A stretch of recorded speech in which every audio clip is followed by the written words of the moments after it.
os 4 seres viventes, tendo cada um deles, respectivamente, 6 asas. Estão cheios de olhos, ao redor e por dentro. Não tem descanso, nem de dia nem de noite, proclamando: Santo, Santo, Santo é o Senhor Deus, o Todo-Poderoso, aquele que era, que é e que há de vir. Quando esses seres viventes derem glória, honra e ações de graça ao que se encontra sentado no trono, ao que vive pelos séculos dos séculos, os 24 anciões prostrar-se-ão diante daquele que se encontra sentado no trono, adorarão ao que vive pelos séculos dos séculos e depositarão as suas coroas diante do trono, proclamando: Tu és digno, Senhor e Deus nosso, de receber a glória, a honra, o poder, porque todas as coisas tu criaste, sim, por causa de tua vontade, vierem a existir e foram criados. Os membros da igreja que leram este trecho no primeiro século foram perseguidos pelo Império Romano. Eles foram mortos por causa de sua fé. As suas lojas eram boicotadas porque eles eram cristãos. Mas aqui em capítulo 4 diz, com tudo isso acontecendo, com cada dificuldade, com cada problema, com todos os governantes corruptos, com cada perseguição, capítulo 4 diz: quem está no trono? Deus. Quem está em controle? Deus. Quem prometeu vitória? Deus. Eu gostei de versículo 3 que diz: ao redor do trono há um arco-íris semelhante ao aspecto de esmeralda. Estamos pensando no Velho Testamento, quando Deus colocou aquela promessa no céu, vitória, promessa, pode confiar nele. Se você for cristão, tudo vai bem. Versículo 8, no metade diz: Santo, Santo, Santo é o Senhor Deus, o Todo-Poderoso, aquele que era, aquele que é e aquele que há de vir. A mensagem para nós, a mensagem para aqueles irmãos enfrentando perseguição, dificuldades, problemas é isso: antes dos problemas, Deus era. Durante os problemas, Deus é. E Deus nos ajuda a enfrentar e ter vitória. E depois que os problemas já eram, lá no futuro, nosso Deus ainda há de vir. Ele está conosco. Nosso Deus é poderoso. Nosso Deus é o Criador. Ele é digno de nosso louvor. Ele está no trono e nós estamos aqui para adorá-lo. Capítulo 5. Vi na mão direita daquele que estava sentado no trono um livro escrito por dentro e fora, de todo selado com 7 selos. Vi também um anjo forte e proclamava em grande voz: quem é digno de abrir o livro e de desatar os selos? Ora, nem no céu, nem sobre a terra, nem debaixo da terra, ninguém podia abrir o livro, nem mesmo olhar para ele. E eu chorava muito, porque ninguém foi achado digno de abrir o livro, nem mesmo olhar para ele. Todavia, um dos anciões me disse: não chores, eis que o leão do tribo de Judá, a raiz de Davi, venceu para abrir o livro e os seus 7 selos. Então vi no meio do trono e dos 4 seres viventes, e entre os anciões de pé, um cordeiro, como tinha sido morto. E ele tinha 7 chifres, bem como 7 olhos, que são os 7 Espíritos de Deus enviados por toda a terra. Veio e pôs e tomou o livro da mão direita daquele que estava sentado no trono. E quando tomou o livro, os 4 seres viventes e os 24 anciões prostraram-se diante do cordeiro, tendo cada um deles uma harpa e taças de ouro cheias de incenso, que são as orações dos santos. E entoavam um novo cântico, dizendo: digno és de tomar o livro e de abrir os selos, porque foste morto, e com teu sangue compraste para Deus os que procedem de todo tribo, língua, povo e nação. E para o nosso Deus os constituísse reino e sacerdotes, e reinarão sobre a terra. Vi e ouvi uma voz de muitos anjos ao redor do trono, dos seres viventes e dos anciões, cujo número era de milhões, de milhões, de milhares, de milhares, proclamando em grande voz: digno é o cordeiro que foi morto de receber o poder, a riqueza, a sabedoria, a força, a honra, e a glória e o louvor. Então eu vi que toda criatura que há no céu e sobre a terra, debaixo da terra e sobre o mar, e tudo que neles há, estava dizendo: aquele que está sentado no trono é o cordeiro, seja o louvor, e a honra, e a glória, e o domínio pelos séculos dos séculos. E os 4 seres viventes responderam: amém. Também os anciões prostraram-se e adoraram. Também Jesus Cristo é digno de nosso louvor. Capítulo 4 mostrou o poder de nosso Deus. Ele era reinando. Ele está reinando. Ele sempre reinará. Capítulo 5 mostra o amor de nosso Salvador Jesus Cristo. Quando Ele deu seu próprio sangue e nos comprou, nos constituiu o reino, e nós podemos reinar junto com Ele.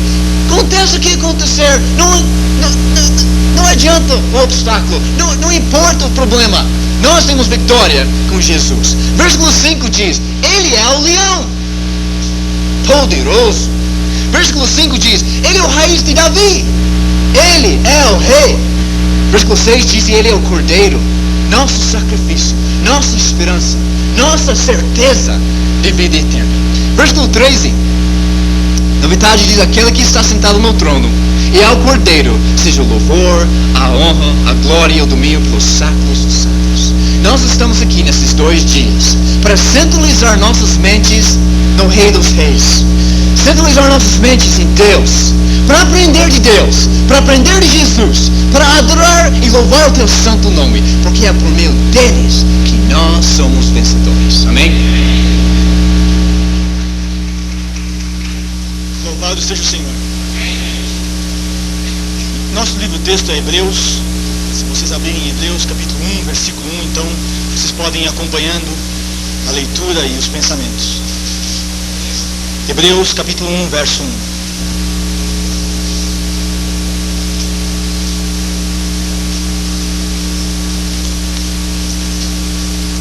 Havendo Deus outrora falado muitas vezes e de muitas maneiras aos pais pelos profetas, nesses últimos dias nos falou pelo Filho, a quem constituiu herdeiro de todas as coisas, pelo qual também fez o universo.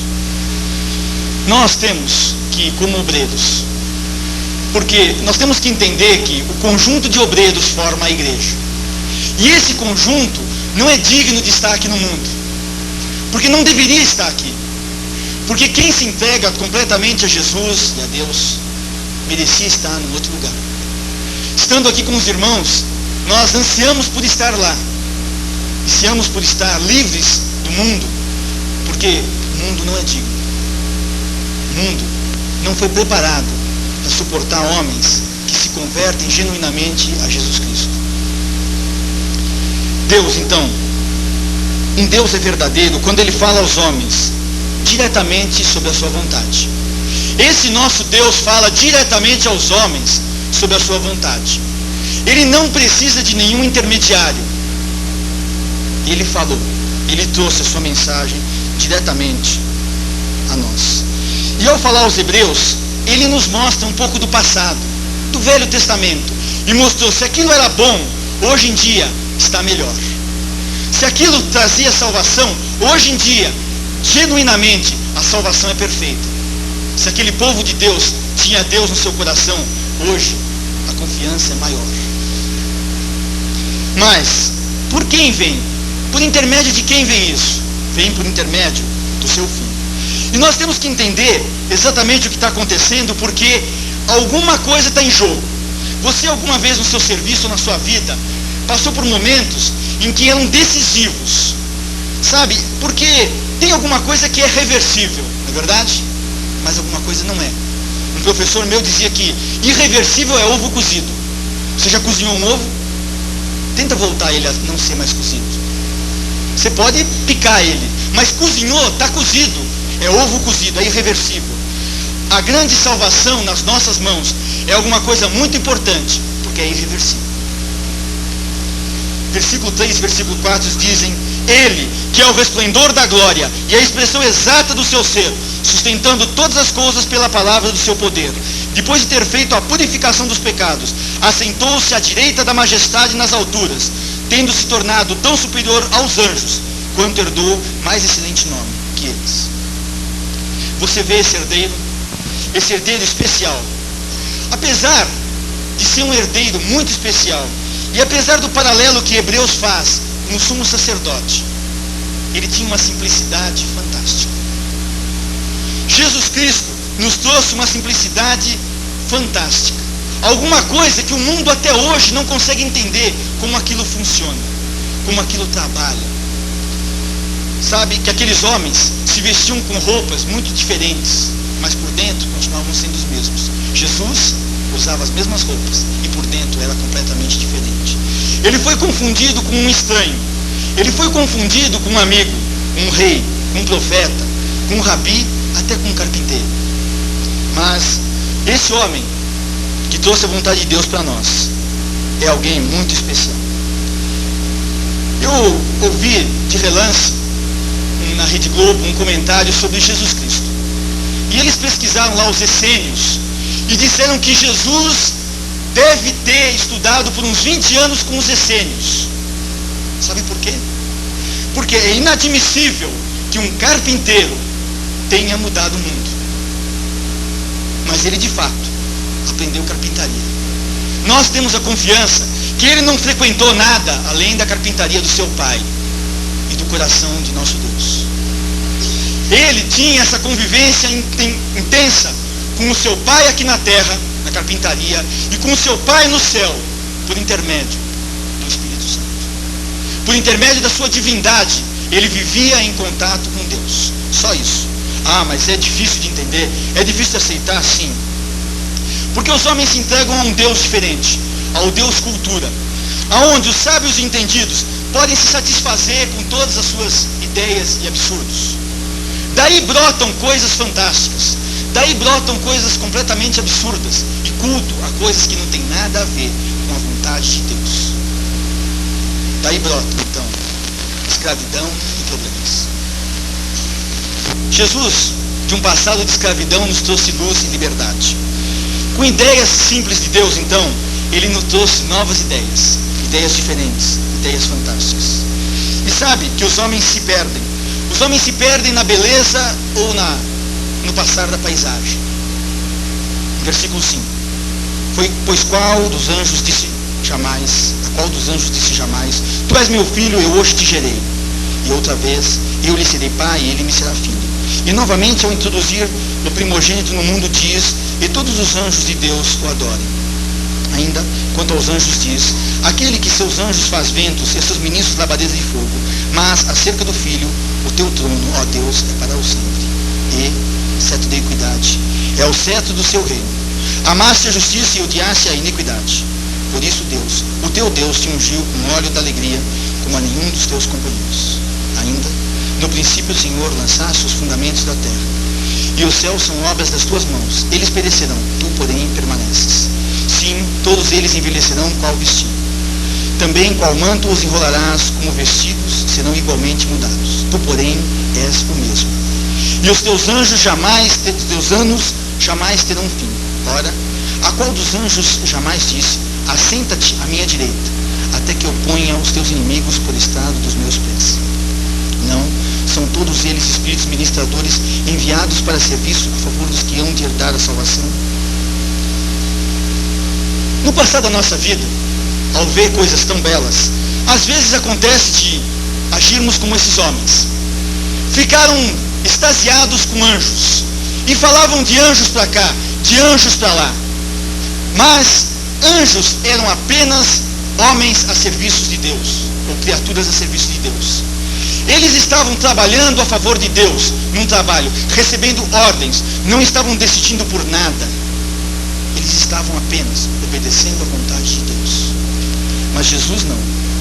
Jesus veio diferentemente.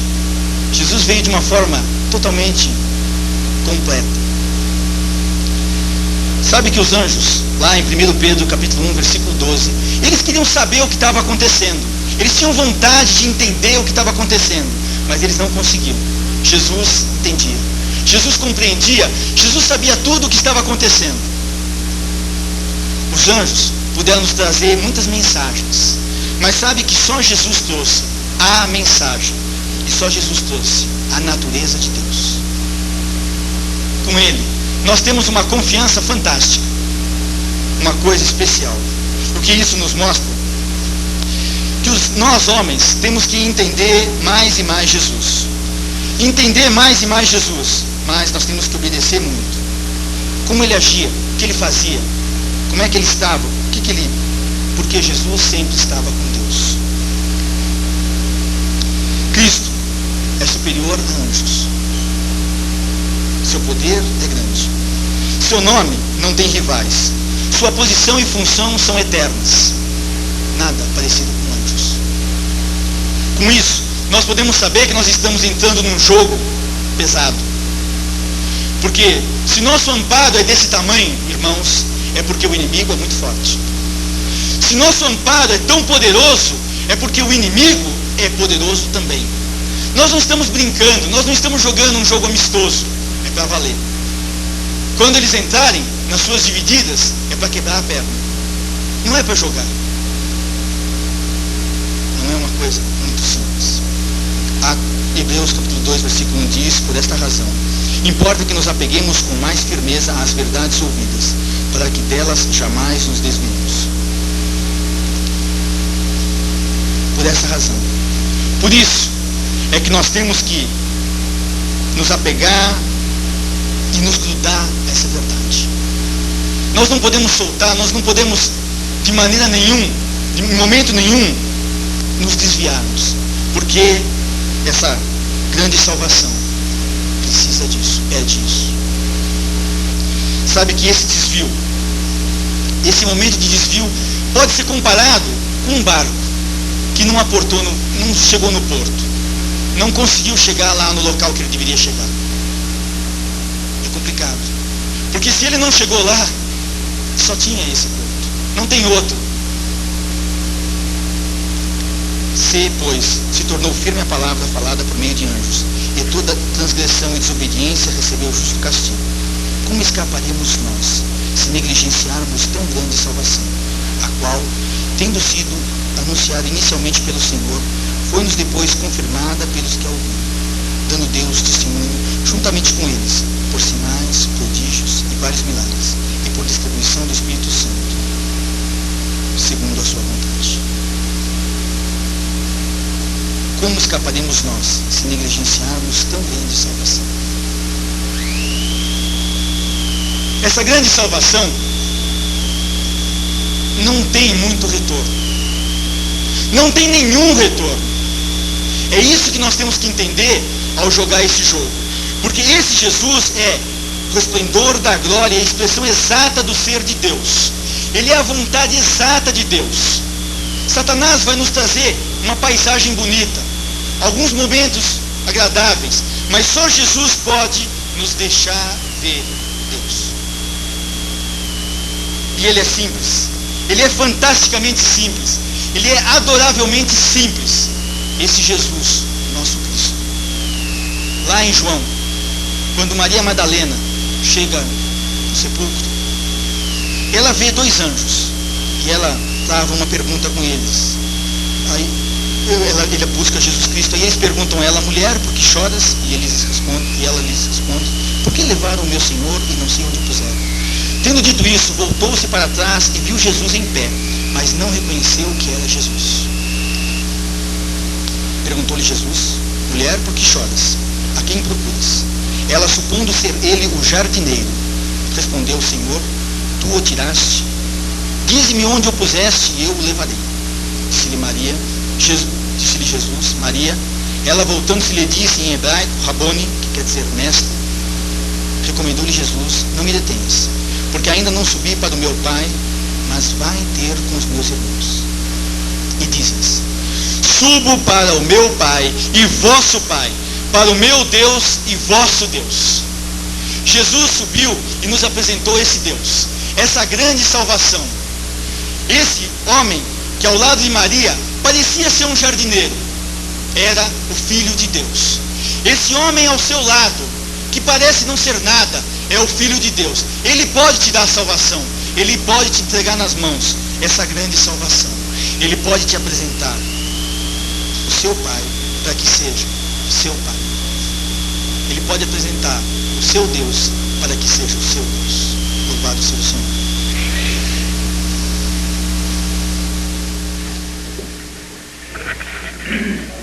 Brilho celeste. Peregrinando pelas montanhas e pelos vales, sempre na luz, Cristo promete nunca deixar-me. Eis-me convosco, disse Jesus. Brilho celeste, enche a minha alma, glória de Deus.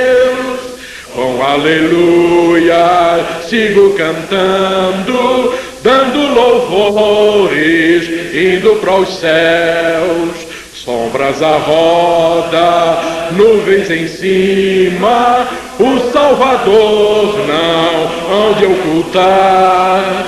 Ele é a luz que nunca se apaga, junto ao seu lado sempre de andar. Brilho celeste, enche a minha alma, glória de Deus. Com aleluias sigo cantando, dando louvores, indo para os céus.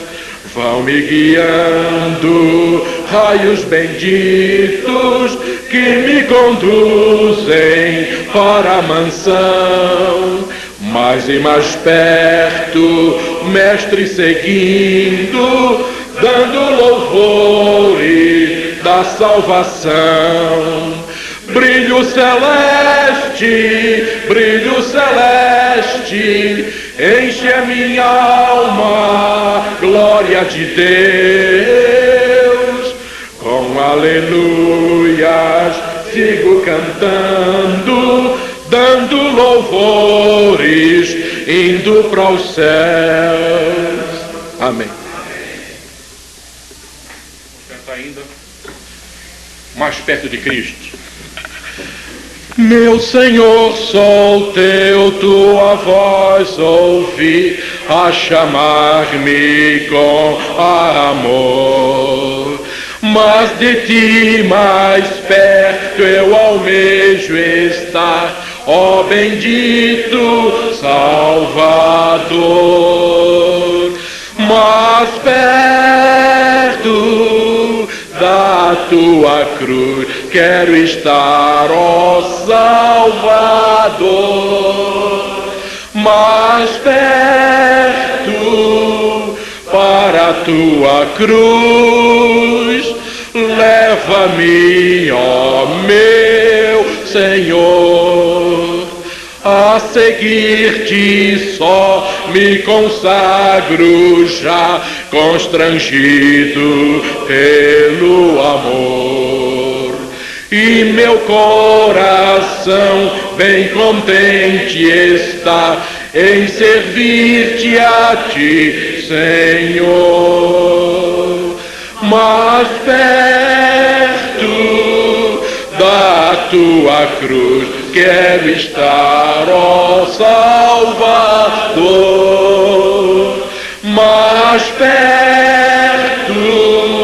para a tua cruz, leva-me, ó meu Senhor. Ó que pura e santa delícia é aos teus santos pés me achar, e com viva e muito reverente fé com o Salvador falar. Mais perto da tua cruz quero estar, ó Salvador. Mais perto para a tua cruz, leva-me, ó meu Senhor. Amém. Chamamos agora o nosso irmão Gentil para nos dirigir a palavra.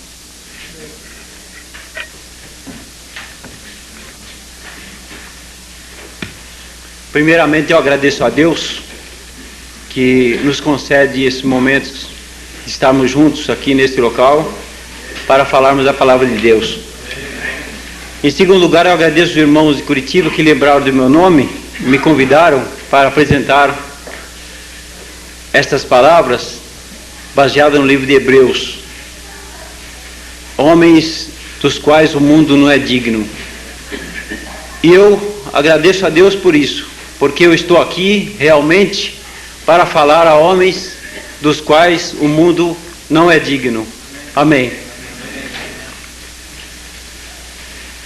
Eu fui incumbido de falar sobre Hebreus 2, do versículo 5 até o 18, são 14 versículos, mas como a leitura é muito extensa, eu vou me ater a alguns versículos principais desse trecho, onde fala primeiro do modelo exemplar que nos é apresentado. Alguém que realmente provou que o mundo não é digno dele, Jesus Cristo. Nós vamos agora falar daquele que serviu de exemplo para nós, aquele que realmente sofreu. E a minha parte tem o título de Obreiros que suportam a dor da luta. Obreiros que suportam a dor da luta. Quem são esses obreiros que suportam a dor da luta? É aqueles que, aceitando a Jesus Cristo como seu Salvador, eles não desistem em momento nenhum. E eu vou ler o porquê disso. A definição de suportar, quase todos nós sabemos. Suportar é aguentar, é sustentar alguma coisa pesado em cima dos ombros, é estar à prova de alguma coisa, é realmente sofrer, é tolerar aquilo que nos é imposto como sacrifício. E esse assunto não é muito abordado porque ninguém gosta de ouvir falar de suportar dor, ninguém gosta de sofrer, ninguém gosta de assumir peso além das suas capacidades.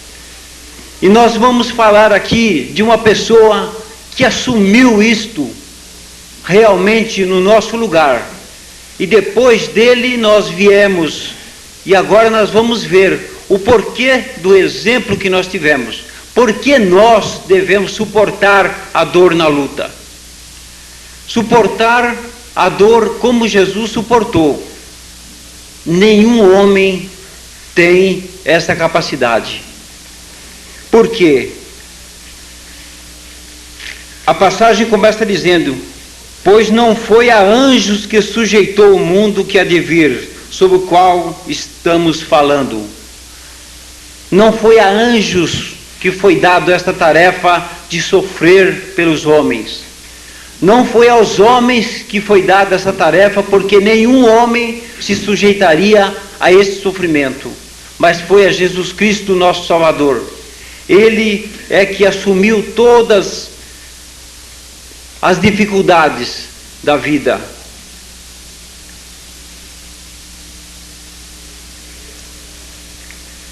E vamos para o versículo 9, que descreve, 9 e 10, descreve tudo o que Jesus fez, tudo que ele suportou, tudo que ele aguentou para que nós fôssemos chamados filhos de Deus. O versículo 9 diz: vemos todavia aquele que por um pouco, tendo sido feito menor que os anjos, Jesus, por causa do sofrimento da morte, foi coroado de glória e de honra, para que pela graça de Deus provasse a morte por todo o homem.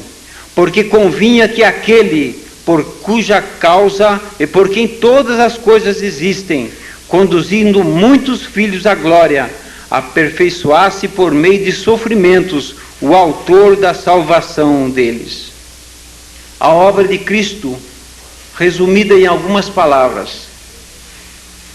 O versículo 9 diz: ele foi coroado de glória e de honra pela graça de Deus. Mas para que isso acontecesse, diz aqui o versículo, ele provou a morte no lugar de todo homem.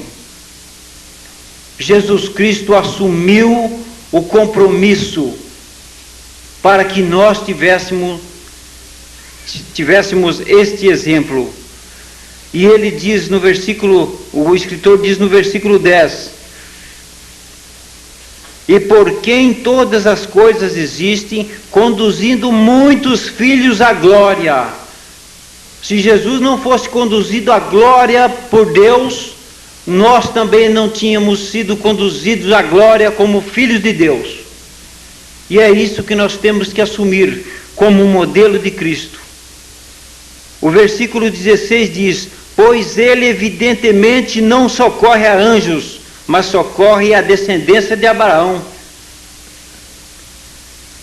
Por isso mesmo convinha que em todas as coisas se tornasse semelhante aos irmãos,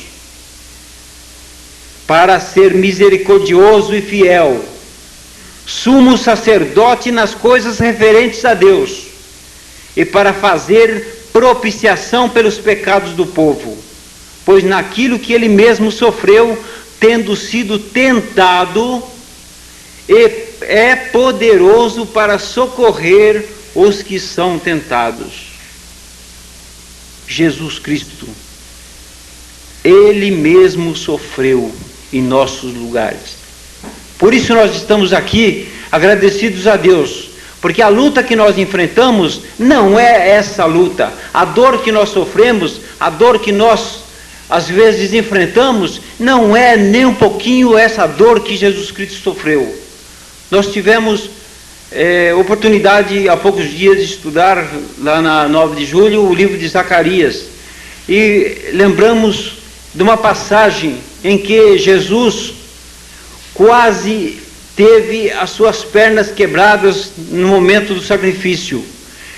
Mas nós não temos em nenhum momento as nossas pernas quebradas. Nós temos todo o nosso corpo inteiro para trabalharmos para Deus. A dor que nos é imposta às vezes não chega a ser nada perto da dor de Jesus Cristo. E é por isso que ele é um modelo para que nós possamos hoje enfrentar a dor da luta. Que dor da luta nós enfrentamos hoje? Quem sofre tantas dores no mundo de hoje como o pregador do Evangelho? Como Jesus sofreu? Será que o nosso sacrifício é tanto quanto o de Jesus? Nem um pouco. Porque nós estamos aqui para trabalhar pelo Evangelho. A explicação da nossa missão como obreiro vai de encontro àquilo que Jesus deixou para nós fazermos. A nossa obra, o nosso trabalho. Pregar o Evangelho hoje é muito fácil perto da missão de Jesus. E a obra da cruz é aquilo que nos inspira a fazer o trabalho hoje. Nós temos mostrado a todos os homens nos dias de hoje que nós estamos praticamente num mundo fácil de se viver, mas aquele que é indigno do mundo é aquele que realmente está fazendo a obra de Deus, e sem nenhuma dor. Jesus Cristo sofreu as dores por nós, e nós podemos ver isso em toda a Bíblia, que nós estamos apenas fazendo uma parte do trabalho. A outra parte que se refere a nós agora como homens, é a parte nossa, de obreiros dos quais o mundo não é digno. Graças a Deus que estamos aqui hoje, porque podemos colocar em nossas mentes que nós não somos dignos do mundo lá fora. O mundo não nos merece, e espero que isso esteja cravado no coração de cada um. Ora, na vossa luta contra o pecado, ainda não tendes resistido até o sangue. Ninguém sofreu a morte, ninguém sofreu a cruz, ninguém deu sangue pelo Evangelho até agora. Então, aqui nessa passagem do capítulo 12 de Hebreus, versículo 4 em diante, que nós começamos a falar agora da nossa parte, que as provações revelam o amor de Deus, que às vezes as correções de Deus para nós é motivo de disciplina, é motivo de ensinamento, é motivo de correção. Então nós não sofremos, ninguém aqui sofreu até o sangue, como a Bíblia está dizendo. Ora, na vossa luta contra o pecado, ainda não tendes resistido até o sangue. Quem deu sangue aqui pelo Evangelho? Quem sofreu alguma coisa aqui pelo Evangelho? Estais esquecidos da exortação, que como a filhos discorre convosco. Filho meu, não menosprezes a correção que vem do Senhor, nem desmaies quando por ele és reprovado, porque o Senhor corrige a quem ama e açoita todo filho a quem recebe. É para a disciplina que perseverais. Deus vos trata como a filhos. Pois, que filho há que o pai não corrige? Mas se estáis sem correção, de que todos se têm tornado participantes, logo sois bastardos, não filhos. Além disso, tínhamos os nossos pais segundo a carne, que nos corrigiam e os respeitávamos. Não havemos de estar em muito maior submissão ao Pai dos Espíritos, e então viveremos? Pois eles nos corrigiam por pouco tempo, segundo melhor lhes parecia. Deus, porém, nos disciplina para aproveitamento, a fim de sermos participantes da sua santidade. Toda a disciplina com efeito no momento não parece ser motivo de alegria, mas de tristeza. E depois, entretanto, produz fruto pacífico aos que têm sido por ela exercitados, frutos de justiça. Por isso, restabelecei as mãos descaídas e os joelhos trôpegos, e fazei caminhos retos para os vossos pés, para que não se extravie o que é manco, antes seja curado. Este ensinamento é para nós, que nós estamos diante de uma obra grandiosíssima, a obra que Deus nos deu para fazer. E nós precisamos saber o que é que nós estamos sofrendo pelo Evangelho. Jesus se fez homem, nasceu, viveu, sofreu, enfrentou a morte e venceu. Em quais dessas partes nós estamos inseridos? Nós apenas vivemos, nascemos e vivemos. Sofremos até quanto? Enfrentamos a morte? Nunca. Mas temos garantia de vencer pelos méritos de Cristo Jesus.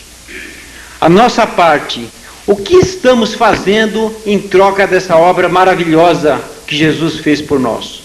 O que é que nós estamos oferecendo a Deus em troca daquilo que Ele nos deu, do seu amor através de Jesus Cristo? O que é que nós estamos pensando? Será que nós estamos dando alguma coisa que nos é prejudicial à nossa vida? Não. Aqui eu fiz uma pergunta: o que estamos fazendo em troca desta obra maravilhosa? Ora, como o versículo diz, na vossa luta você não deu nada ainda. Você sofreu. Você está na igreja, está sofrendo. Será que isso, os privilégios que nós temos hoje, as bênçãos que Deus nos dá, a saúde que Ele nos oferece, o trabalho, a nossa família, a nossa vida, a nossa congregação, os nossos irmãos, isto é sofrimento? São presentes de Deus, são dádivas, são bênçãos maravilhosas que nós recebemos. Então, que dor há em aguentar a nossa luta de trabalhar para Deus? Não há dor nenhuma, nós não sofremos dor nenhuma.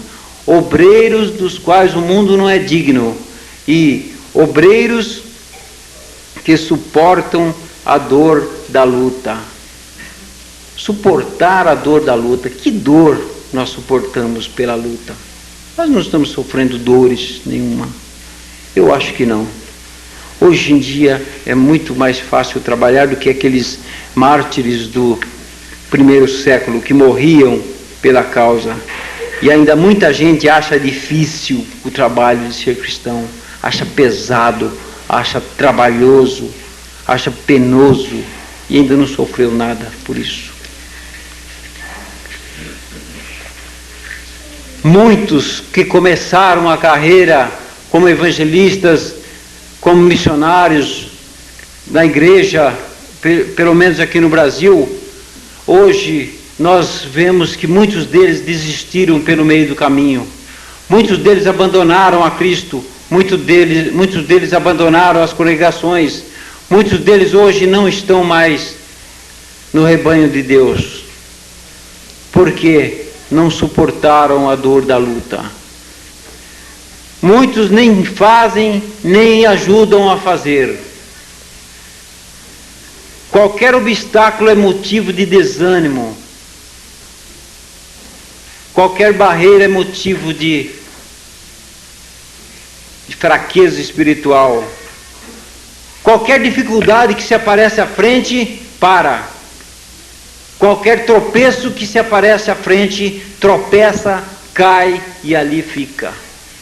Muitos dos obreiros que nós conhecemos no passado, hoje não estão mais conosco, porque não suportaram a dor da luta. E a luta não era tão difícil assim. Para que nós possamos realmente saber o que Deus quer de nós, o que Ele nos oferece, o que Ele nos dá e o que Ele quer de nós, nós devemos olhar para Cristo, que foi o nosso exemplo. Ele morreu na cruz e está nos acompanhando nos dias de hoje. Deus nos disciplina para aproveitamento, a fim de que nós possamos trabalhar como Ele quer. O que é a correção que fala aqui na Bíblia? O que é a correção? É qualidade do que é correto. Deus quer homens corretos. É qualidade do que é exato. Deus quer homens certos para o lugar certo. Esperamos que nós estejamos no lugar certo. Correção para quê? Para algo incorruptível, irrepreensível. E a Bíblia cansa de falar isso em várias passagens. Homens íntegros, honestos, dignos de Deus, indignos para o mundo, ou dos quais o mundo não é digno. Que nós possamos pensar nesta disciplina de Deus. Muitos não gostam da disciplina de Deus, que às vezes a disciplina de Deus ela é pesada realmente, mas não é a luta que dá a dor em nós. É a disciplina de Deus que dói às vezes em nós. Deus nos corrige e às vezes isso aí vai fundo na nossa carne. Nós sofremos muito pela disciplina que Deus está nos impondo. Mas isso não é dor da luta, porque se nós estivermos na luta verdadeira que Deus quer, nós não vamos sofrer essa dor. Deus quer nos corrigir. E a Bíblia fala que a correção ninguém gosta. Ninguém gosta de ser corrigido. À primeira vista, ninguém gosta de ser chamado a atenção, ninguém gosta de ser chamado de errado, mas depois, analisando, pensando bem, reconhece que realmente, se Deus está nos corrigindo, é porque nós merecemos. A Bíblia diz, no versículo 13, fazei caminhos retos, quer dizer, corrija-se primeiro para corrigir os outros. Para que, a passagem diz, fazei caminhos retos para os vossos pés, para que não se extravie o que é manco, antes seja curado. Muitos em nossas congregações são mancos espiritualmente, estão fazendo coisas que não devem. E para que nós possamos corrigir essas pessoas, para que não se extravie de vez, para que não morra espiritualmente, antes seja curado, nós também devemos nos corrigir primeiro. Depois, nós podemos dar esse exemplo. Obreiros dos quais o mundo não é digno, mas nós podemos dar graças a Deus porque nós estamos em meio a homens dos quais Deus é digno, Deus merece, porque dignidade é merecimento. Deus é digno, Ele merece o nosso trabalho. Se nós fizermos com o coração o que Ele nos manda fazer, nós certamente estaremos aptos a suportar a dor da luta. Que Deus nos abençoe e Deus seja louvado nesta tarde. Amém.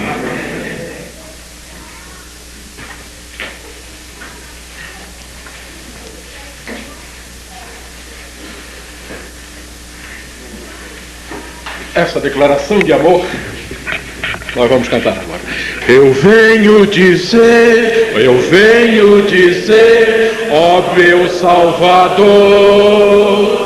que eu amo a ti com meu coração. Eu venho a dizer toda a verdade. Te quero, Senhor, te amo, Senhor, com meu coração. Eu quero cantar de gozo e de paz. Eu quero chorar de felicidade. Eu venho dizer toda a verdade. Te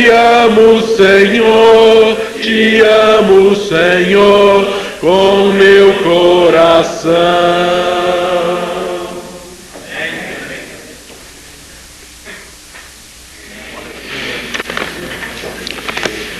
Acho que a única vantagem que nós tiramos quando nós começamos a envelhecer é o fato de acharmos que as pessoas mais velhas que nós são ainda jovens, não é verdade?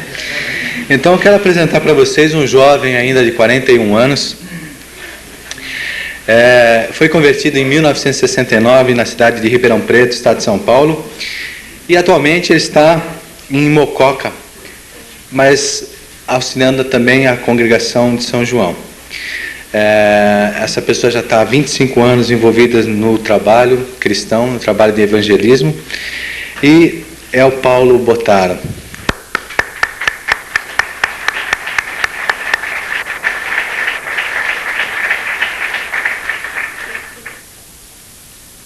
Gostaria de saudar todos os irmãos e desejar que Deus continue abençoando todos vocês, que nós possamos estar cada ano aqui reunido e aproveitando esses momentos, uns exortando uns aos outros, consolando uns aos outros, estimulando-os, ao amor e às boas obras.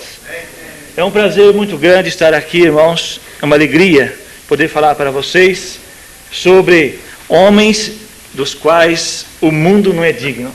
Eu gostaria de ouvir, irmãos, nós dessemos a Deus um amém muito grande sobre essa palavra, homens dos quais o mundo não é digno. Amém? Amém. Graças a Deus, É uma luta, é um esforço muito grande para o mundo não se apoderar de nós. Vamos continuar lutando, não vamos desanimar de forma alguma, vamos lutar. E o que eu quero falar para vocês hoje, irmãos, é que nós devemos, como obreiros de Deus, continuar buscando o descanso eterno, para que o mundo nunca se apodere de nossas vidas. Nunca. Jesus, ele teve um grande sacrifício, como já foi falado aqui, por nossa causa.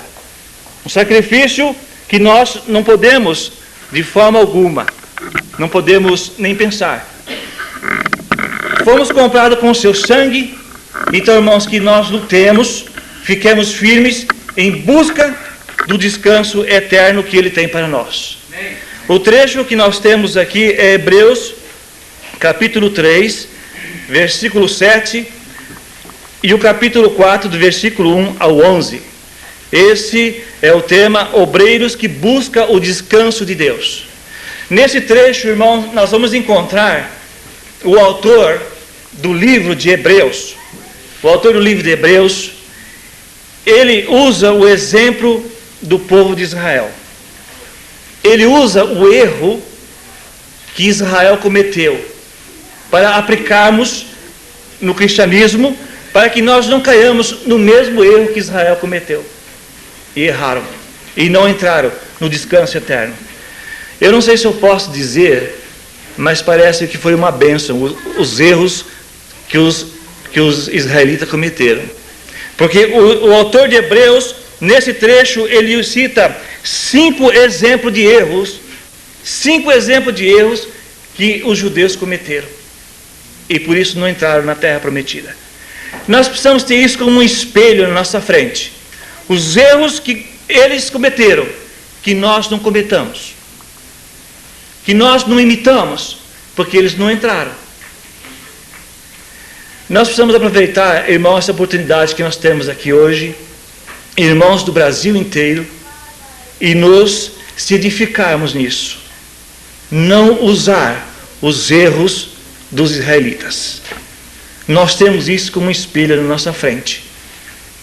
Que nós possamos, nesses momentos que estamos aqui, aplicarmos, olharmos bem os erros deles e se desviarmos, para que o mundo não nos pegue de volta. Vamos ver alguns erros deles em Hebreus capítulo 3, versículo 8. Eles endureceram o coração contra Deus.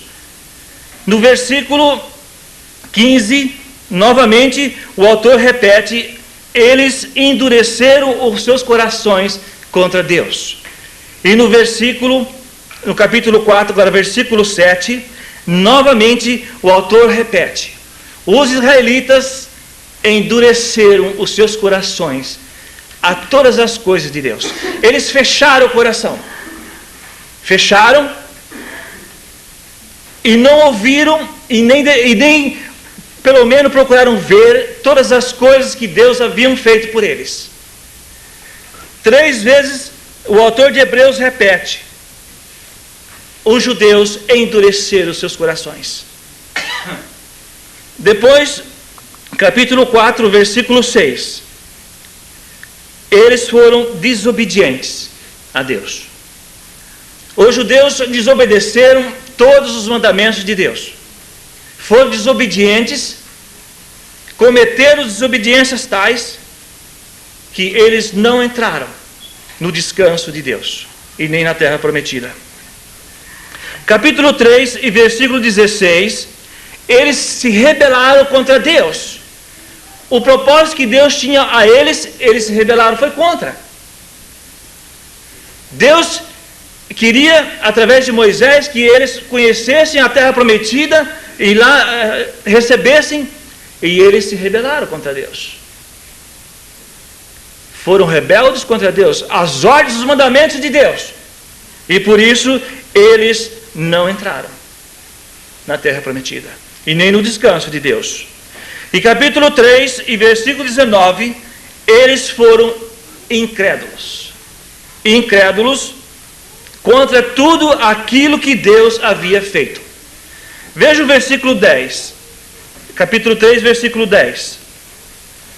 E viram as minhas obras por 40 anos. Por isso me indignei contra essa geração e disse: esses sempre erram no coração. Eles também não conheceram os meus caminhos. E lá no capítulo 3 e versículo 19, eles foram incrédulos. 40 anos eles conheceram tudo que Deus havia feito por eles. Tiraram eles do Egito, abriu o mar, deu maná, deu tudo para eles, deu a lei. E eles foram incrédulos. Eles se assustaram com o relatório dos espias. E eles deixaram de acreditar nas promessas de Deus. Desobedeceram, se rebelaram, e lá em Números 14, o acontecimento disso, eles começaram a murmurar contra Deus. Fizeram murmuração contra Deus. Essas foram as falhas do povo de Israel. Essas foram as falhas que eles cometeram, que custou, o sacrifício lhe custou não entrarem na terra prometida. Eu acredito, irmãos, esse deve ser um espelho em nossas vidas. Um espelho. Olha a causa, por que Israel não entrou na terra prometida? Eles desobedeceram a Deus, foram rebeldes contra Deus, murmuraram, foram incrédulos contra Deus. Precisamos de exemplos maiores do que esse? Não precisamos. Está à nossa frente. O que nós devemos, irmão, é se cuidar. Vamos se cuidar, para nós não cometermos os mesmos erros que Israel cometeu. Eu digo mais uma vez, eu não sei se isso é uma bênção. Se os erros de Israel é uma bênção para nós. Parece que é uma bênção. Está aí para nós. Olha a forma que impediu o povo de se apoderar da terra prometida. E olha aí, irmãos, o que pode fazer com que nós não entramos no descanso eterno. Se nós vivemos desobedecendo a Deus, fechando o coração a Deus, se rebelando contra Deus, murmurando. Murmuração é uma coisa que nós vemos tanto hoje presente no seio da igreja, né? Como tem irmãos murmurando. E isso foi uma das causas que impediu o povo de entrar na terra prometida. E nós vimos isso com frequência no meio da nossa irmandade. Vamos exortar nossos irmãos. Nós temos um trecho aqui que o autor de Hebreus fala: exortai uns aos outros. Quando nós vemos irmãos murmurando, vamos exortá-lo. Precisamos exortá-lo. Isso vai te impedir você entrar na terra prometida, no descanso eterno. Isso prometeu. Isso não deixou o povo entrar na terra prometida. Murmuração. Os erros cometidos por Israel, irmãos, e os seus castigos, que nos sirva de exemplo para nós. Sirva de exemplo. Capítulo 3, versículo 8, versículo 15, capítulo 4 e versículo 7. Endurecimento de coração do povo de Israel contra Deus. Isso pode acontecer no nosso meio. A situação está afligindo tanto a irmandade, a igreja, que isso começa a endurecer o coração de irmãos. É fácil ver irmãos falando, reclamando contra Deus, por falta de bênçãos. Isso é endurecimento de coração.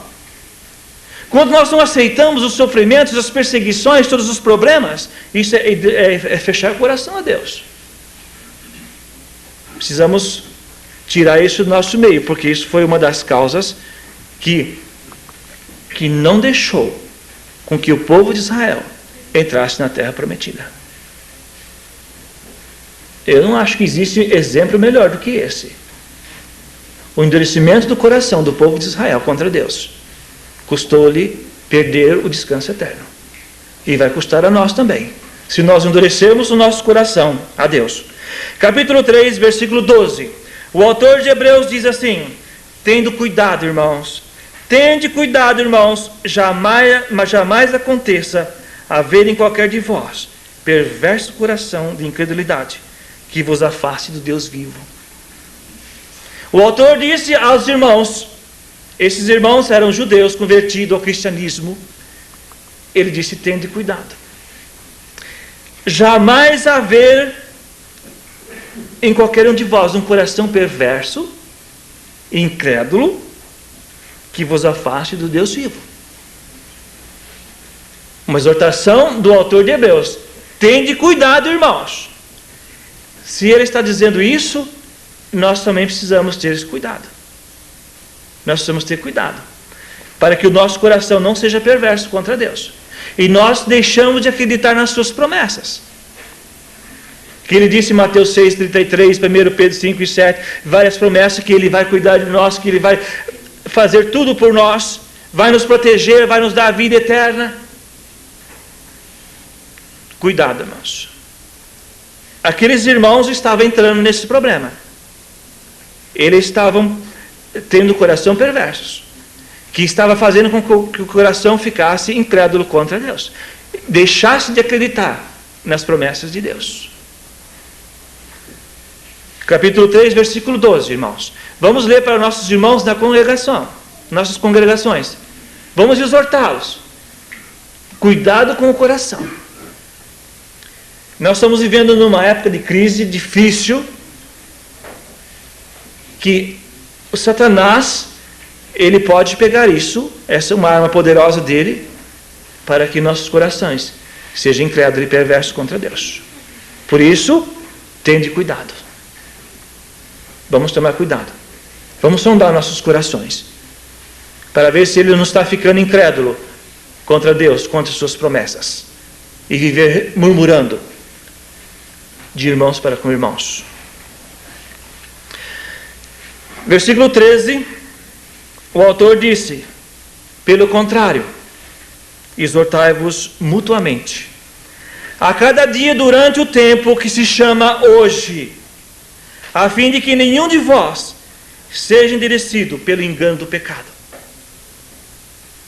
O autor disse: pelo contrário, exortai-vos mutuamente cada dia durante o tempo que se chama hoje, é agora. Quando nós virmos qualquer problema em irmãos no seu coração, vamos exortá-los. No momento que nós vemos, e em nossos corações também. Vamos exortar. E o autor diz, mutuamente, é uns aos outros. É no seio da igreja, da nossa congregação, onde nós estivermos. Porque senão isso vai impedir a nossa entrada no descanso eterno de Deus. Nós devemos fazer isso no espírito de Gálatas 6:1, de mansidão. Quando nós vemos um irmão murmurando, reclamando, com o coração incrédulo, duvidando até das promessas de Deus, vamos falar com ele. No espírito de Gálatas 6:1. E quando nós estivermos na mesma situação, vamos nos exortar, vamos nos corrigir o nosso coração, para que nós não caímos no mesmo erro que Israel caiu.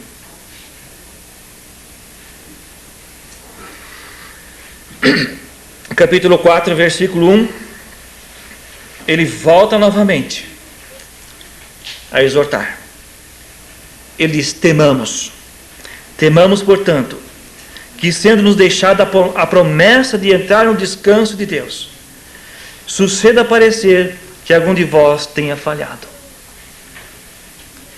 Temamos, portanto, irmão, foi deixado para nós a promessa de entrar no descanso de Deus. Não foi deixado? Foi deixado. Então vamos tomar cuidado. Vamos tomar cuidado para que nós não venhamos a falhar. Com o engano do pecado, endurecendo nossos corações contra Deus e contra as promessas de Deus. Olha as palavras do autor. Temamos. Vamos ficar precavidos com o quê? O nosso coração.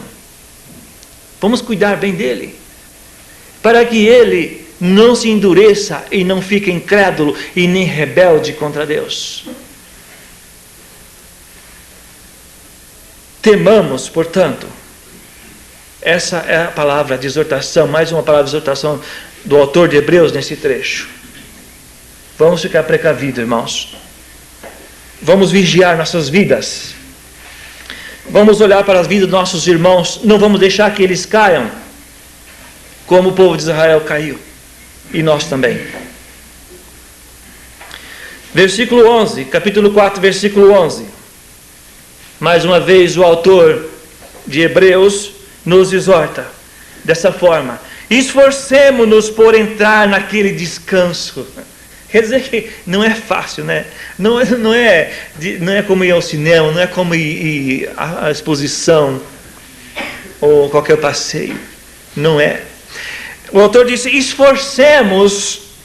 vamos nos esforçar por entrar naquele descanso, a fim de que ninguém caia segundo o mesmo exemplo de desobediência de quem?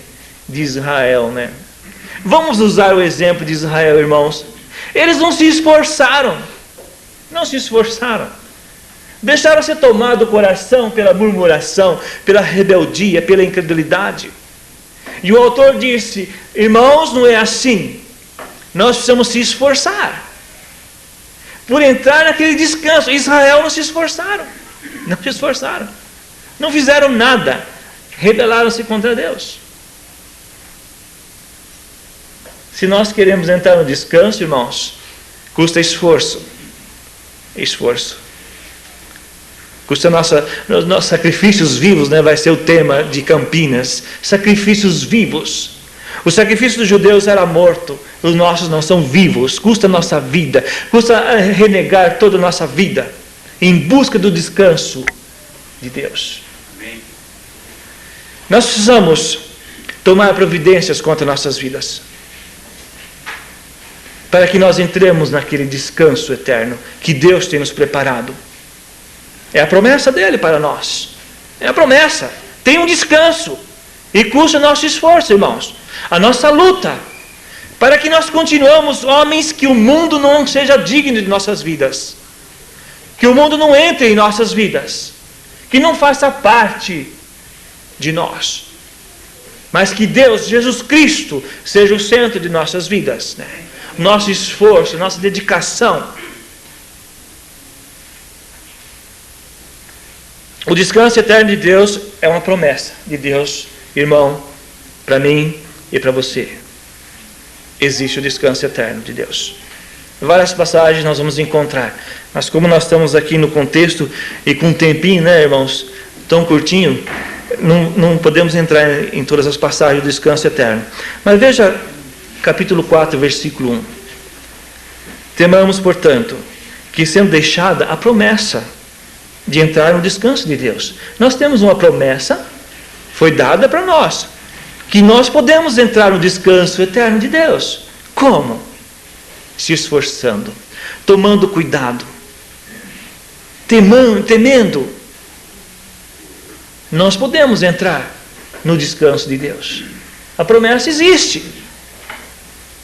Se nós começarmos a duvidar que existe a promessa de descanso, o nosso coração está ficando incrédulo. Ela existe, vamos ver, vamos olhar para ela. Essa promessa, que Deus quer nós morando eternamente do seu lado. Vamos se esforçar, irmãos, vale a pena. O que não vale é viver nesse mundo. Vale a pena que o mundo não seja digno de nossas vidas. Tema excelente. Que nós podemos aproveitar esse tempo que nós estamos aqui, não para passeio, mas para nos edificar. Vamos nos edificar um ao outro, irmão. Vamos buscar o descanso de Deus.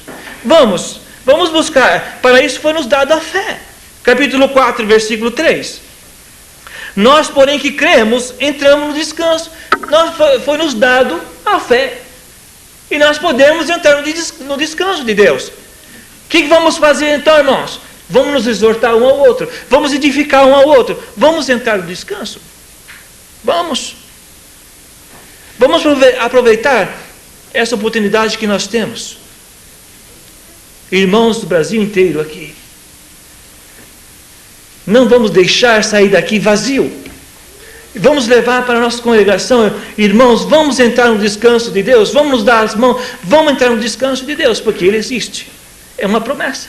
E temos a fé que Deus nos deu. Temos a fé. Os judeus não tinham, nós temos.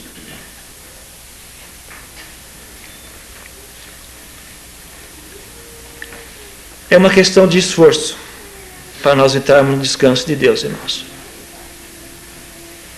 Se você quer entrar no descanso de Deus, vai lhe custar o esforço. Está no capítulo 4, versículo 11, que nós já lemos. O autor disse: esforcemos-nos por entrar naquele descanso. Exige esforço de cada um de nós. É uma luta diária contra Satanás. Satanás não quer que nós entremos no descanso, mas Deus quer. Né? Deus quer. Deus quer ver você lá, irmão. Quer ver cada um de nós lá. Vamos nos esforçar para isso. Israel não se esforçaram. Israel não lutou. Deixaram o coração endurecer. Eu gostaria, irmão, de edificar, exortar a cada um de vocês que nós continuemos firmes nesse esforço para que nós possamos entrar naquele descanso. Para isso, irmãos, vamos sondar nossos corações dia a dia, se ele está sendo incrédulo contra Deus, se ele está endurecendo, se fechando contra Deus. Vamos ver se o nosso coração não está sendo rebelde contra Deus, né? Sabe o que acontece? Às vezes nós começamos a cometer pecado, estamos cometendo pecado e não estamos percebendo que é pecado. Às vezes nós começamos a reclamar do governo, os planos do governo, e ficamos falando de irmão para irmão. Você está vendo que coisa, que plano mal feito? Estamos reclamando, estamos deixando de acreditar nas promessas de Deus. Então nós precisamos sondar nossos corações, examinar. Vamos ver se nossos corações não estão se endurecendo, se ele não está ficando incrédulo contra Deus, se não está sendo um murmurador contra Deus. Vamos ver. Eu gostaria, irmão, de deixar no seu coração que possamos examinar a cada dia, hoje, cada instante, se examinar. E que o exemplo de Israel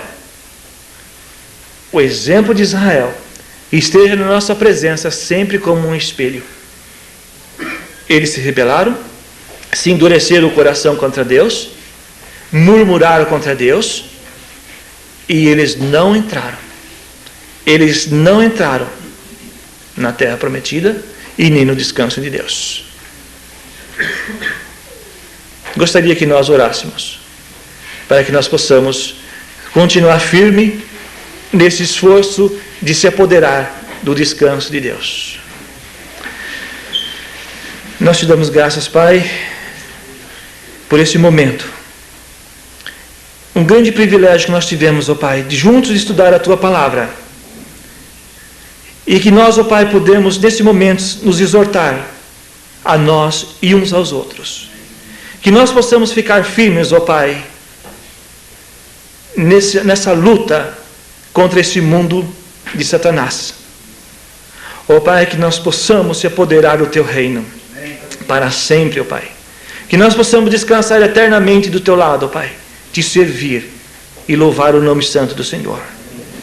Ó Pai, que o Senhor possa abençoar a cada irmão que aqui está com esse propósito no seu coração, de cada dia, ó Pai, dedicar a sua vida ao Senhor. Ó Deus, que as suas misericórdias e a sua graça estejam em nossas vidas, para que nós não caiamos nos mesmos erros que Israel caiu, Pai.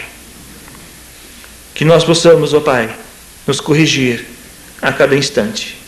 Em nome de Jesus é que nós oramos. Amém. Amém.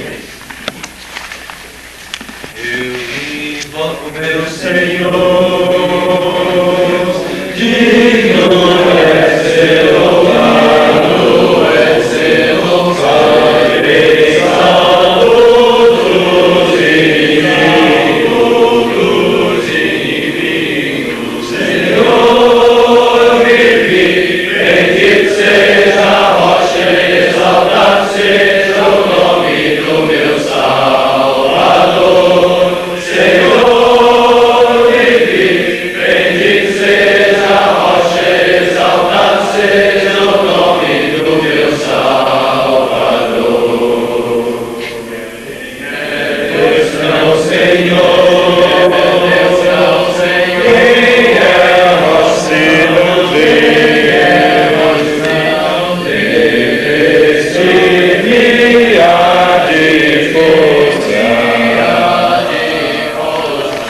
Senhor, vive, bendito seja a rocha, exaltado seja o nome do meu Salvador. Senhor, vive, bendito seja a rocha, exaltado seja o nome do meu Salvador. Amém. Graças te rendemos, ó Deus, graças te rendemos, ó Deus, invocamos o teu nome e declaramos as tuas maravilhas, graças te rendemos, ó Deus.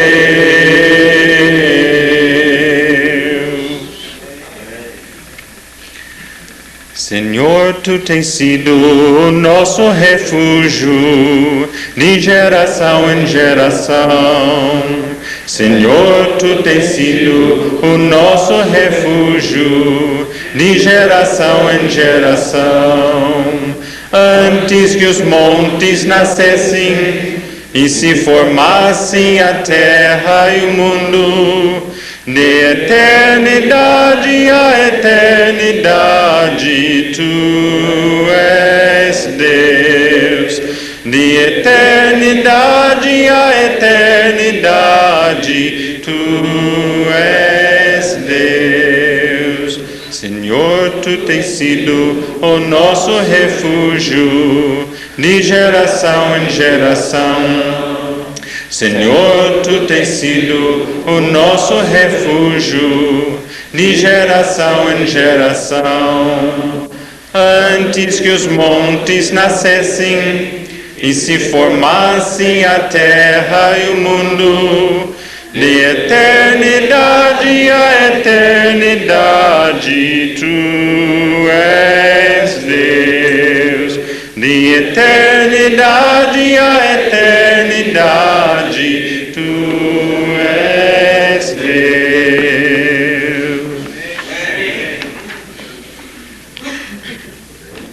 E quando o povo de Israel era o povo de Deus, o profeta do Senhor trouxe uma mensagem de Deus para Saul. E ele disse: Saul, vá aos amalequitas e destrua esse povo, porque ele tem procedimento abominável contra mim. Destrua tudo, Saul. Você destrói as crianças, as mulheres, os homens, o gado, e não traga nada do espólio daquele povo, absolutamente nada. Saul foi lá, liderando os guerreiros e o povo de Israel.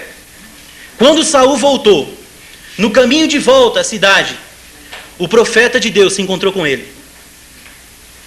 E o profeta disse para Saul: Saul, você fez o que o Senhor te disse para fazer? E ele disse: sim, eu fiz o que o Senhor disse para fazer.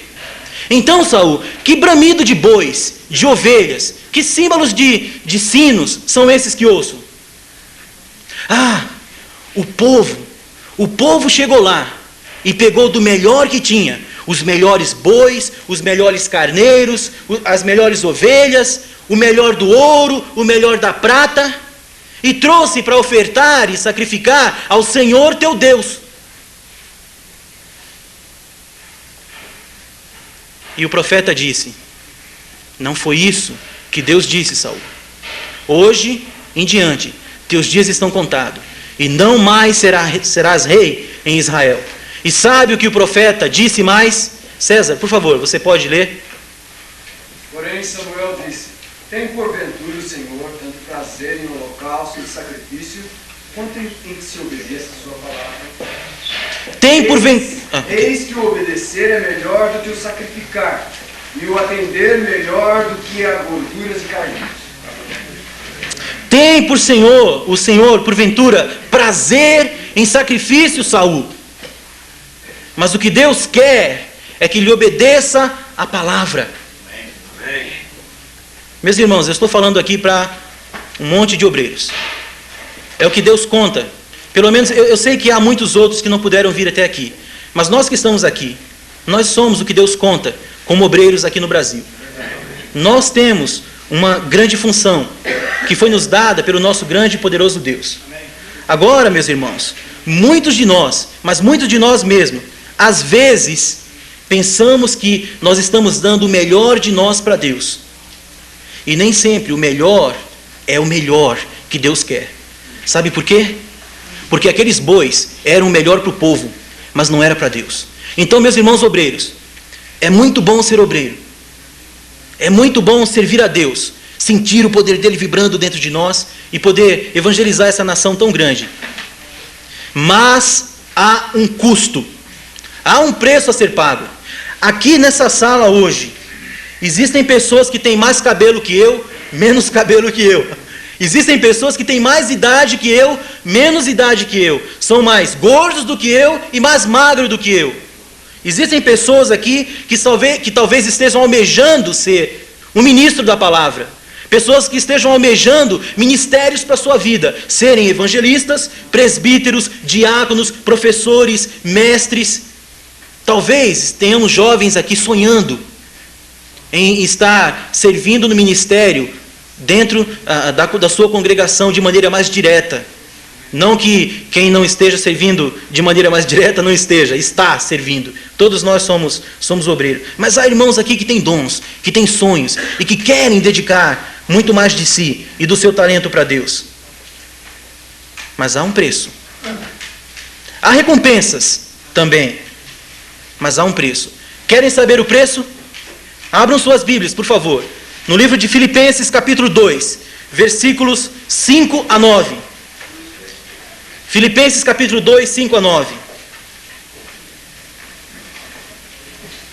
Lá diz assim: tende em vós o mesmo sentimento que houve também em Cristo Jesus, pois ele, subsistindo em forma de Deus. Então, por favor, olhem aqui um pouco.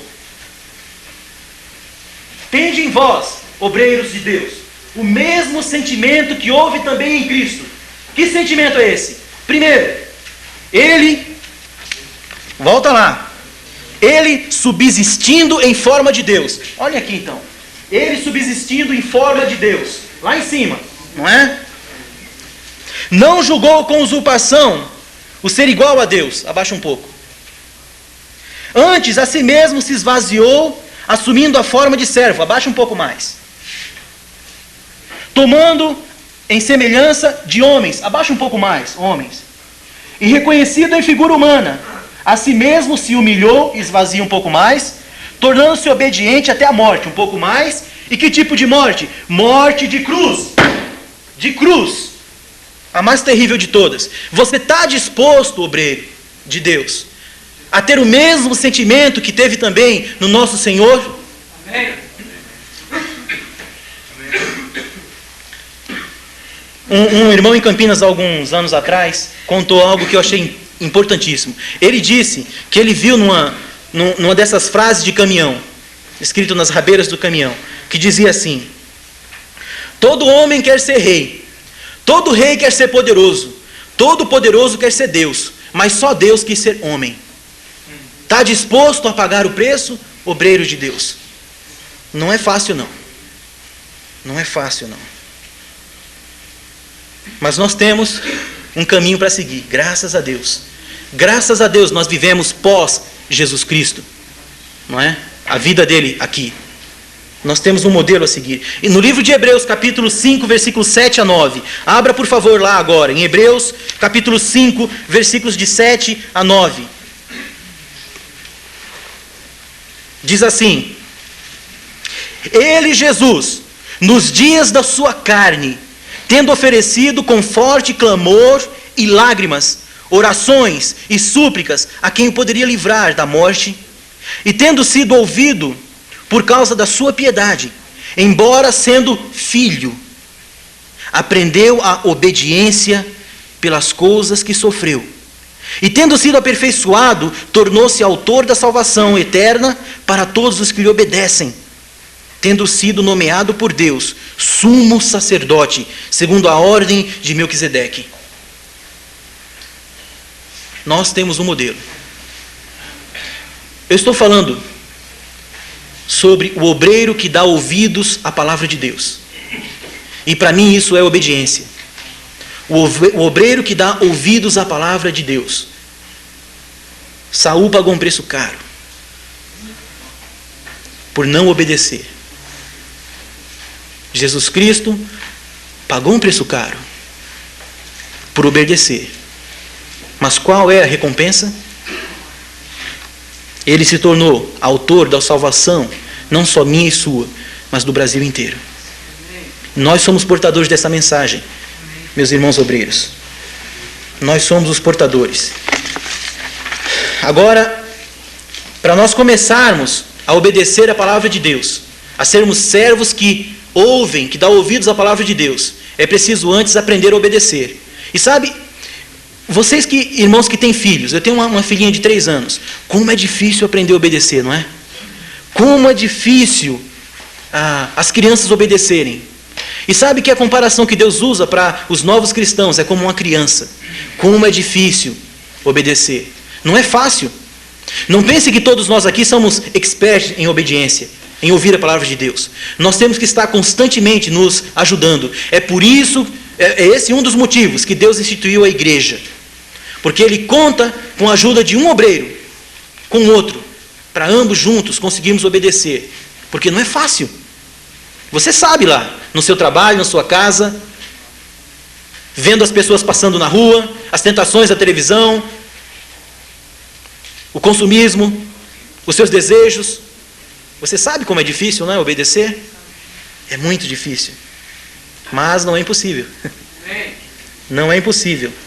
E eu vou dar agora a chave, que vocês já sabem, mas eu vou dar a chave para a obediência. Porque Deus não nos deixou só. Rumo à obediência a Deus, ao obreiro que dá ouvidos à palavra dele, nós temos algo poderoso demais, maravilhoso demais, eterno demais. E por incrível que pareça, é o que você está segurando na sua mão, a própria palavra. Abra agora, por favor, em Hebreus capítulo 4. Esse, na verdade, são os versículos tema principais dessa pequena palestra. Hebreus capítulo 4, versículos de 12 e 13. Presta bem atenção. Porque a palavra de Deus é viva e eficaz, e mais cortante do que qualquer espada de 2 gumes, e penetra até o ponto de dividir alma, espírito, juntas e medulas, e apta para discernir os pensamentos e propósitos do coração. E não há criatura que não seja manifesta na sua presença.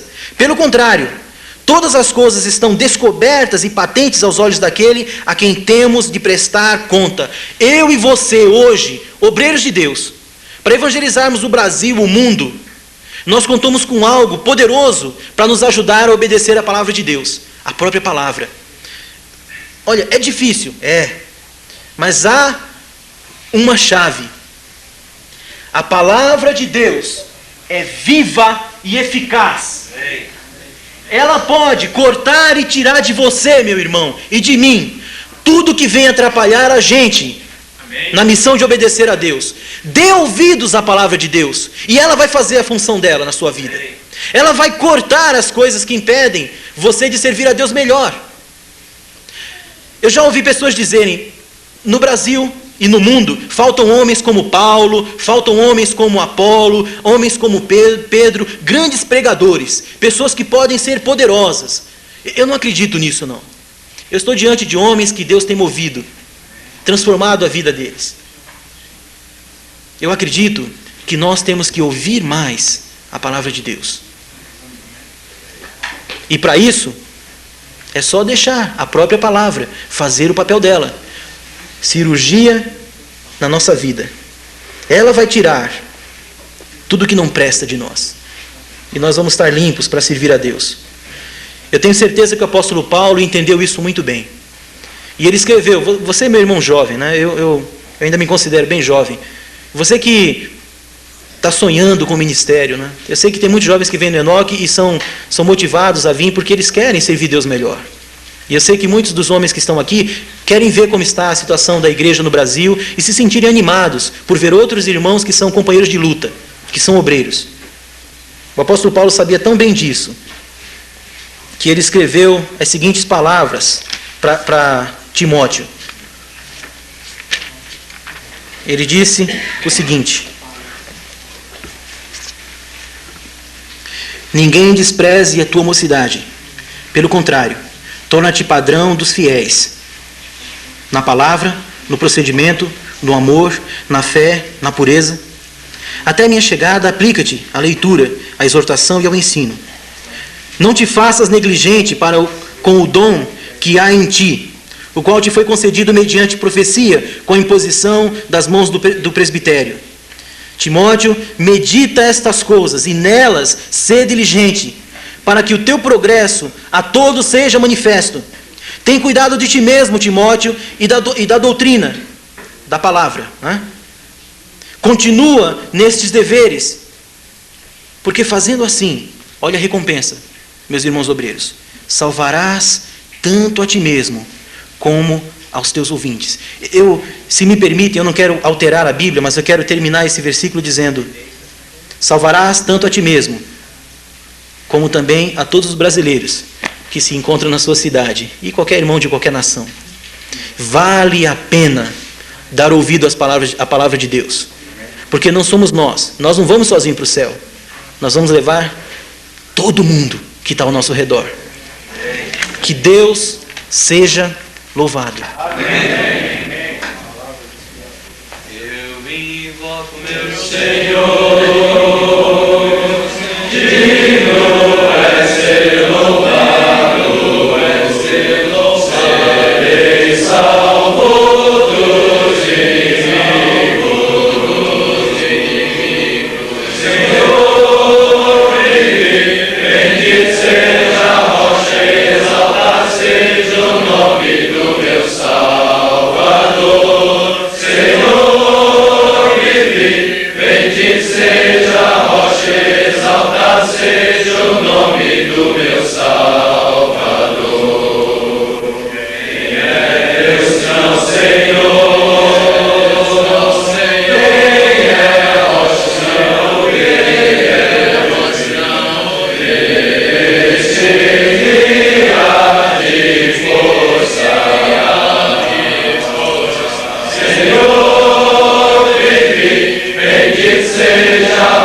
Exaltado seja o nome do meu Salvador. Senhor, bendito seja a rocha, exaltado seja o nome do meu Salvador. Amém.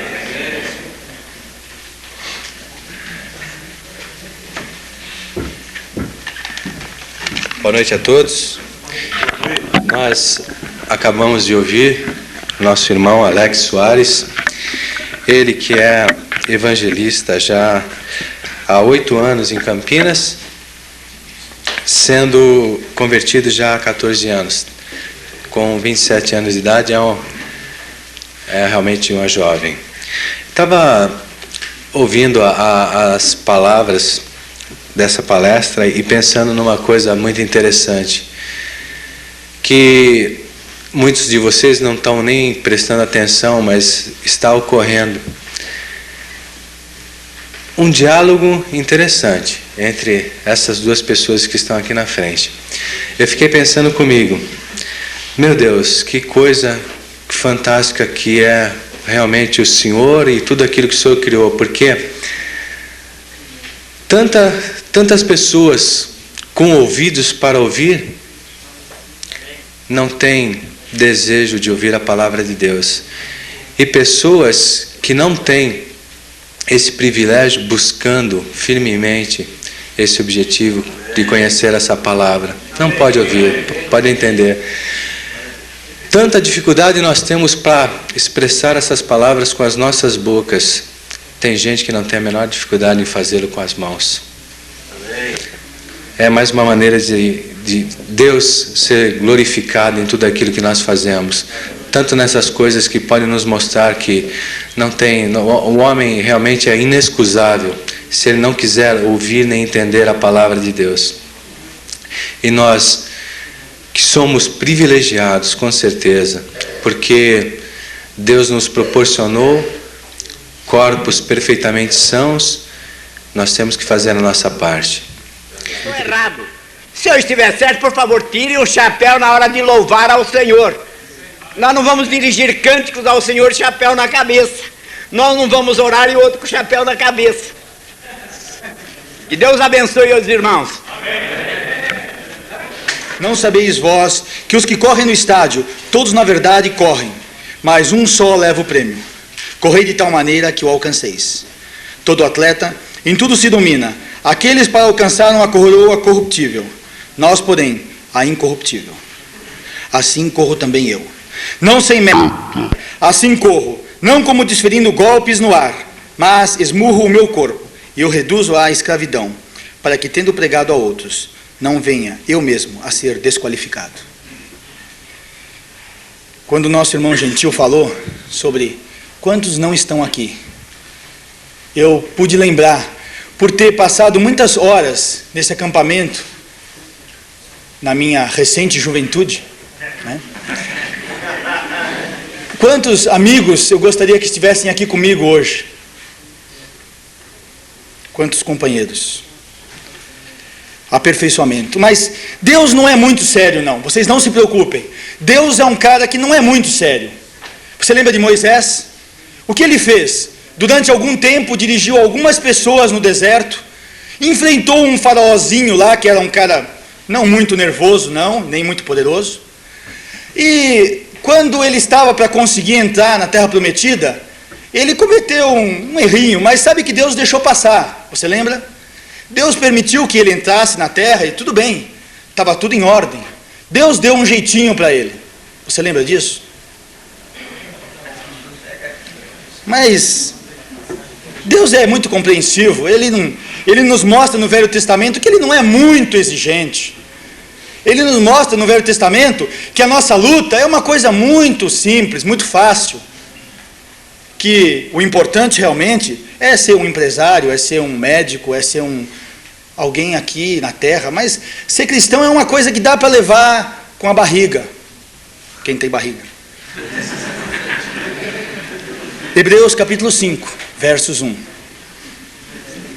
Porque todo sumo sacerdote, sendo tomado dentre os homens, é constituído nas coisas concernentes a Deus, a favor dos homens, para oferecer assim dons como sacrifícios pelos pecados, e capaz de condoer-se dos ignorantes e dos que erram, pois também ele mesmo está rodeado de fraquezas.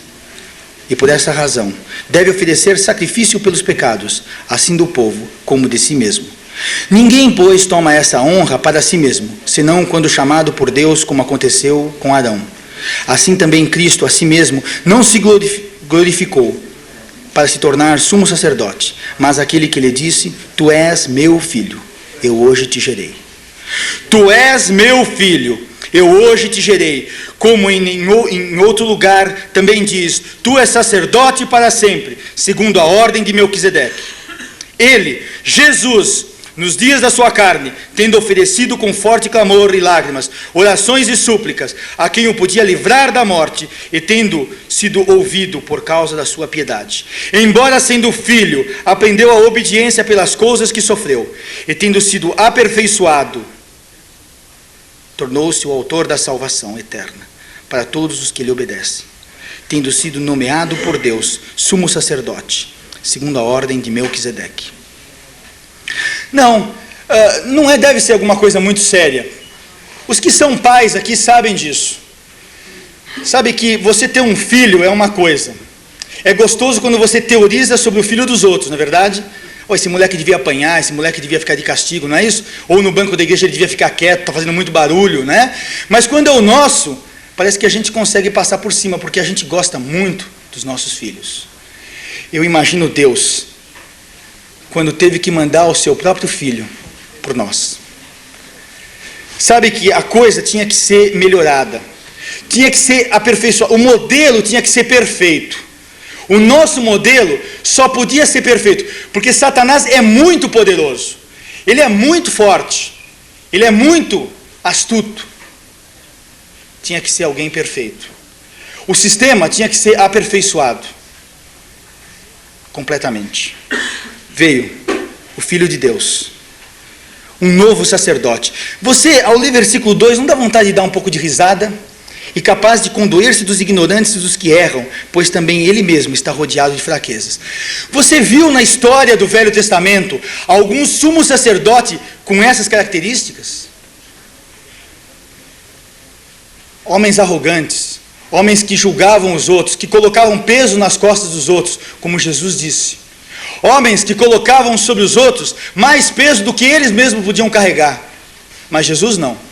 Jesus sim, foi capaz de condoer-se de todos nós, porque nós somos muito ignorantes. Jesus, ele veio muito sério. Ele conheceu fraquezas, ele conheceu dificuldades. No versículo 7, nós podemos sentir isso. Sabe que existe uma tendência de pensar que Jesus era só uma passagem, era só... Eu não acredito. Eu não acredito. Jesus era um homem como eu sou.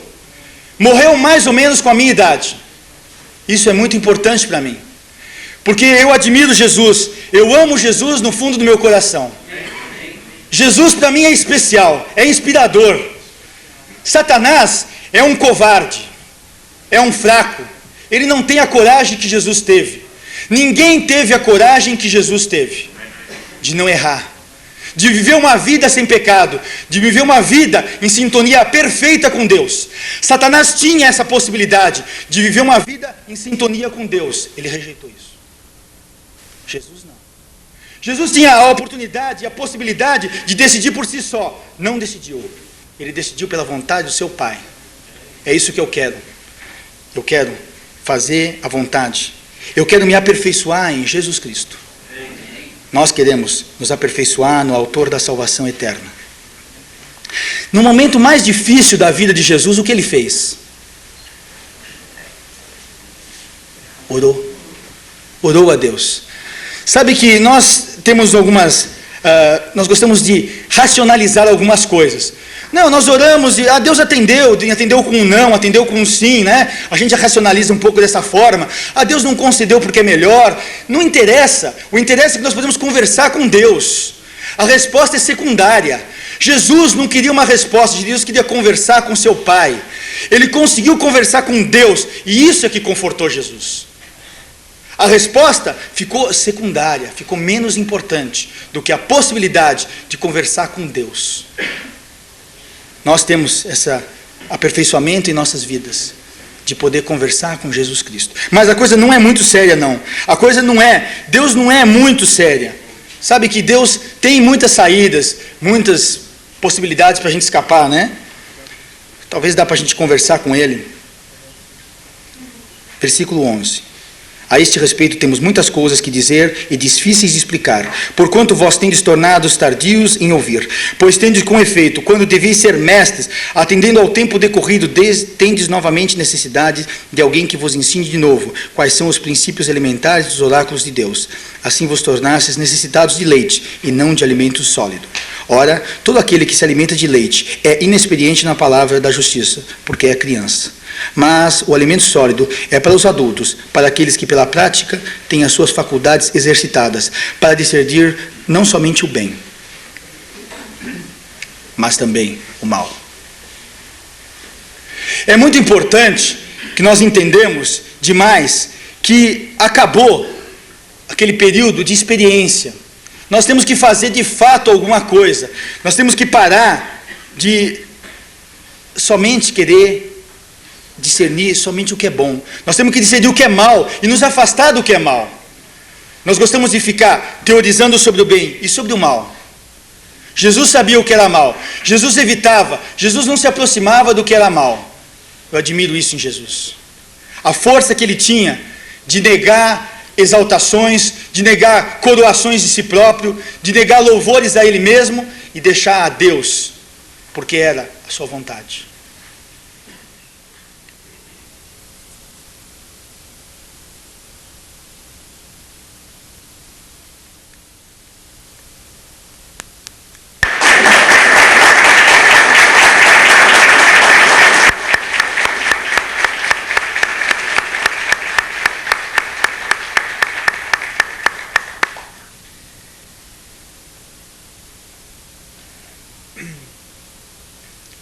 Eu não sei dizer se algo mais pode ser acrescentado.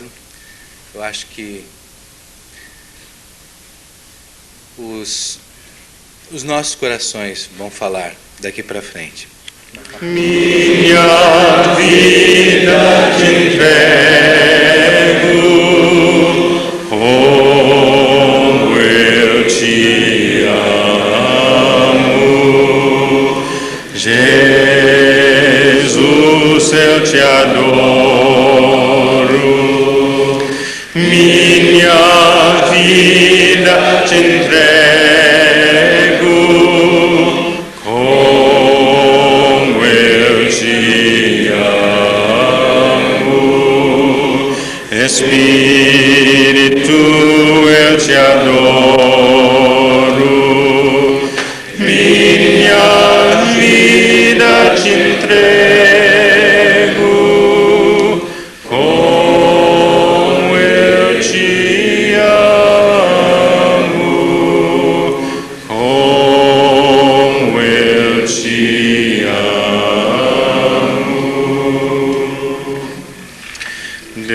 forte como Jeová, não há outro que eu conheça. Deus forte como Jeová, não há outro que eu conheça. Na sua vitória verão de guerra. Seja o encapelado mar, a ira dos homens, o gênio do mal, as águas não podem a naufragar, que leva o Senhor, Rei do céu e mar. Pois todos ouvem o meu mandar, sossegai, sossegai. Mas glória a Deus. Delmar, por favor.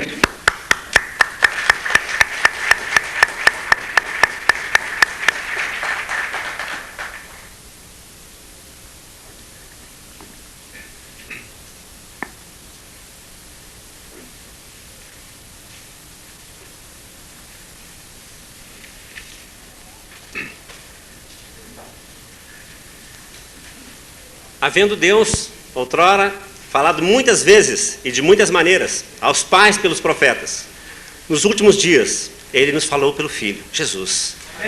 Jesus, Ele é o resplendor da glória de Deus. Ele é a expressão exata do ser de Deus. Jesus é tal qual Deus seria se Ele viesse como homem, porque Jesus Cristo, Ele é Deus. Ele, depois de ter feito a grande obra, a purificação dos pecados, Ele assentou-se à direita da majestade nas alturas. E Ele recebeu, Ele foi feito tão superior aos anjos, quanto recebeu o mais excelente nome, está acima de todo nome. Esse é o argumento inicial. Jesus, maior do que os anjos, maior do que Moisés, maior do que os profetas. Por isso, nós precisamos nos segurar, nos apegar a essas verdades ouvidas, para não afastarmos, não desviarmos, não negligenciarmos tamanha salvação que foi providenciada. Um argumento, uma exortação. Capítulo 3, Moisés, um grande servo de Deus, fiel na casa de Deus, mas Jesus é superior, porque Jesus é filho sobre a casa, a qual casa somos nós. O argumento e a exortação. E assim, se ouvirdes a sua voz, não endureçais os vossos corações, como aqueles não ouviram Moisés. Nós precisamos atentar para isso. E continua desenvolvendo a superioridade, a suprema revelação de Deus, Jesus. Um sacerdócio superior ao sacerdócio levítico. Jesus, um ministério mais excelente, uma aliança superior, selada com sangue superior ao de Abel que clama por vingança e um sangue que clama por perdão. Jesus, Ele, sacerdote e rei, como Melquisedeque, vive para interceder para sempre por todos nós. Ele vive para fazer isso. Ele é um rei que reina para sempre.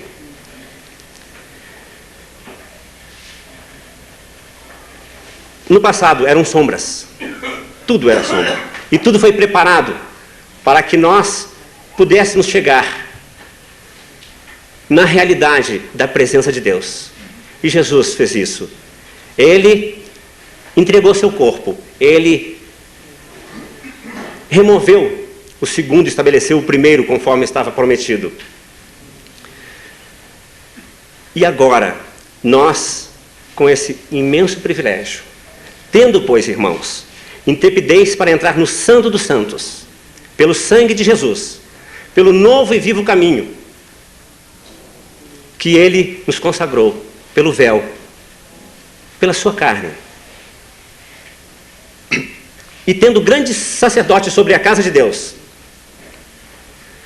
nós devemos nos aproximar com sincero coração, em plena certeza de fé, tendo os corações purificados de má consciência e o corpo lavado com água pura.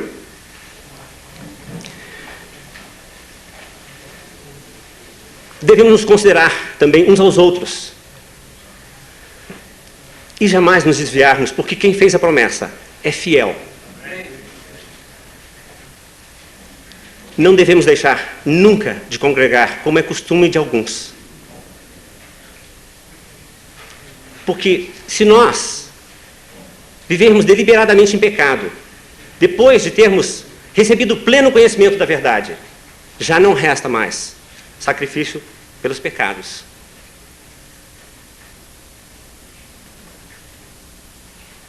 Devemos considerar